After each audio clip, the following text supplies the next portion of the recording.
El mundo despidió al Papa Francisco tras ser sepultado este sábado 26 de abril de 2025 en un sencillo nicho en la Basílica de Santa María la Mayor de Roma, después de varios días en los que decenas de miles de feligreses se hicieron presente en el Vaticano para participar de las exequias del primer pontífice latinoamericano.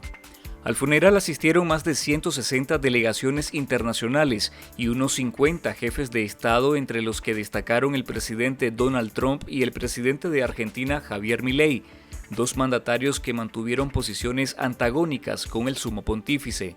Más de 250.000 fieles acudieron a los funerales que se extendieron por varias cuadras alrededor del Vaticano y la basílica en la que fue sepultado. El gobierno de la primer ministra Giorgia Meloni desplegó más de 11.000 militares y agentes de seguridad para vigilar uno de los mayores eventos de la ciudad desde el funeral de Juan Pablo II en 2005. La dictadura de Daniel Ortega y Rosario Murillo atribuyó su relación conflictiva con el Vaticano durante el pontificado de Francisco a circunstancias adversas y manipulaciones, en un comunicado oficial publicado el día del fallecimiento del Papa. El documento titulado Ante el Papa Francisco reconoce las tensiones de sus relaciones con la Santa Sede, pero calla sobre la persecución y la represión contra la Iglesia en Nicaragua y el discurso de odio que vociferaron Daniel Ortega y Rosario Murillo contra el Vaticano y el Papa Francisco. Y viven los pueblos cristianos, no por el ejemplo que puedan dar los curas, los obispos y los cardenales y los papas, que son una mafia. Miren los crímenes que han cometido. En el comunicado, los dictadores mencionan que supieron entender la distancia y sobre todo la complicada y alterada comunicación que no les permitió las mejores relaciones, cita el documento. Para el analista y sociólogo Humberto Belli, el comunicado contiene un mensaje absurdo. De un régimen que ha tenido como costumbre insultar, injuriar, calumniar a las personas que no les son de su agrado, y el colmo es que llegaron a insultar al Santo Padre. Creo que ningún jefe de Estado, ni siquiera Stalin, pues en la historia de los últimos siglos, ha osado insultar al jefe de la Iglesia Católica en la forma en que insultó Daniel Ortega.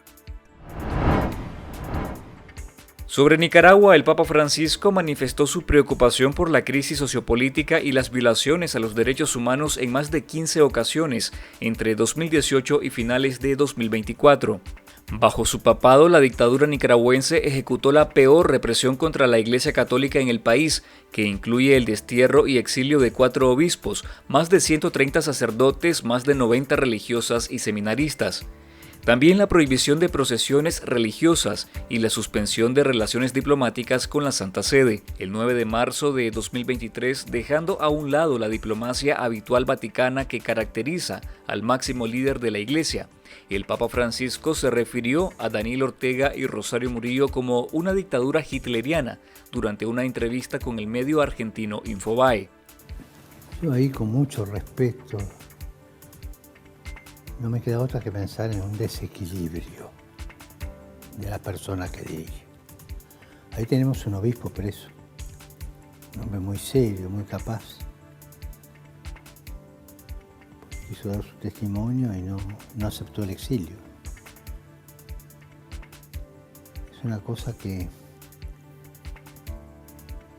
es fuera de lo que estamos viviendo, es como si fuera a través de dictaduras del 17, comunistas o hitlerianas del 35, traerlas aquí las mismas, ¿no? Es un tipo de dictaduras groseras, o para usar una distinción linda de Argentina, guarangas. Su último mensaje a Nicaragua fue a través de una carta pastoral dirigida exclusivamente al país el 2 de diciembre de 2024, en el que manifestó su deseo por que la Purísima Concepción de María provea el aliento necesario en las dificultades, las incertidumbres y las privaciones.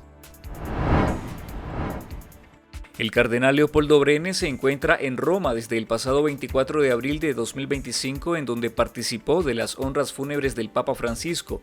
Brenes oró frente al féretro del pontífice en la Basílica de San Pedro y participó en la congregación de los cardenales de cara al futuro cónclave. Monseñor Leopoldo José Brenes junto al cardenal guatemalteco Álvaro Ramazzini son los dos únicos centroamericanos con derecho a voto en el próximo cónclave que elegirá al sucesor del Papa Francisco. El viernes 25 de abril, la propaganda de la dictadura de Daniel Ortega anunció que una delegación encabezada por el embajador Mauricio Yeli participaría del funeral del sumo pontífice y divulgaron una fotografía en la que los delegados del régimen posan junto al cardenal Leopoldo Brenes.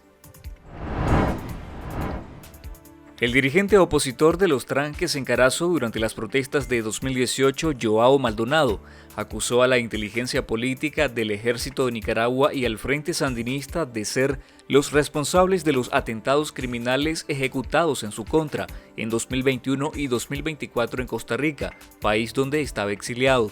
Es la primera vez que Maldonado ofrece su testimonio a 1 año y 3 meses de sufrir su último atentado, en el que recibió 8 impactos de bala en manos de sicarios. Los operativos que han habido para quitarme la vida vienen directamente de la inteligencia del ejército y del Frente Sandinista, pues de la dictadura.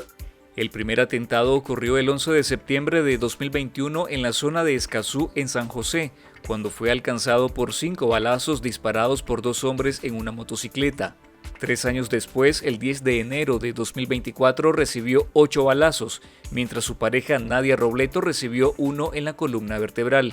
En entrevista con Confidencial, Maldonado acusó al periodista Danilo Aguirre Sequeira, señalado como sospechoso de ser un operador de la tiranía en la organización del atentado, según la investigación del Organismo de Investigación Judicial OIJ de Costa Rica. Jamás me imaginé en ese momento que este hombre pues tuviera algo que ver directamente con la dictadura.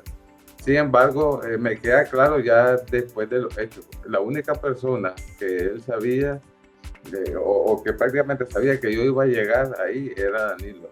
Maldonado manifestó que la investigación de su caso continúa y que guarda la esperanza de que se llegue a aplicar la justicia. El testimonio completo está disponible en el enlace de la descripción de este video. La dictadura Ortega Murillo negó la entrada a su propio país a 4 nicaragüenses durante la Semana Santa, entre ellos 2 sacerdotes, denunció la organización Monitoreo Azul y Blanco. Uno de los religiosos que no pudo retornar a Nicaragua es Halder Hernández, de la Arquidiócesis de Managua, que dirige el cardenal Leopoldo Brenes. El Monitoreo Azul y Blanco documentó un total de 20 incidentes de violaciones a derechos humanos durante la Semana Mayor en Nicaragua y 11 víctimas individuales. Entre las transgresiones se cuentan la negación de entrada al país, detenciones arbitrarias, malos tratos y confiscaciones. Mientras el régimen organizó una serie de actividades con participantes obligados a promover la narrativa oficial sobre las protestas sociales de abril de 2018 que, según organismos internacionales, la represión causó la muerte de más de 350 personas. El gobierno del presidente Donald Trump instruyó a los jueces de inmigración a desestimar casos de asilo que consideren deficientes, lo que privará a algunos de los solicitantes de una audiencia en la corte y los expondrá directamente a la deportación. La oficina federal que ordenó la medida señaló en un memorando que, según la legislación, los jueces pueden predeterminar solicitudes de asilo legalmente deficientes sin una audiencia. Abogados especialistas en migración señalaron que la medida se da para poder deportar más rápido a las personas que no califican y que los casos desestimados serían aquellos presentados fuera de tiempo, que no cumplan con algunos de los motivos fundados del asilo. También en los casos que el solicitante tenga una condena penal.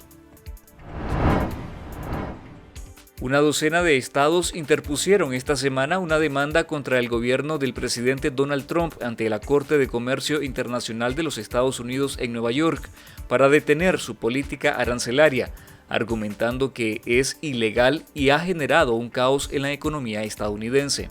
La demanda solicita al tribunal que declare ilegal los aranceles y que impida a las agencias gubernamentales y sus funcionarios hacerlos cumplir. El gobierno de Costa Rica no tiene planes de rehabilitar la categoría especial temporal que ofreció en años anteriores a migrantes de Nicaragua, Cuba y Venezuela, debido a la reducción de la cooperación internacional y a la naturaleza de la misma categoría, aseguró en una entrevista con Nicas Migrantes de Confidencial el viceministro de Gobernación y Policía, Omer Badía.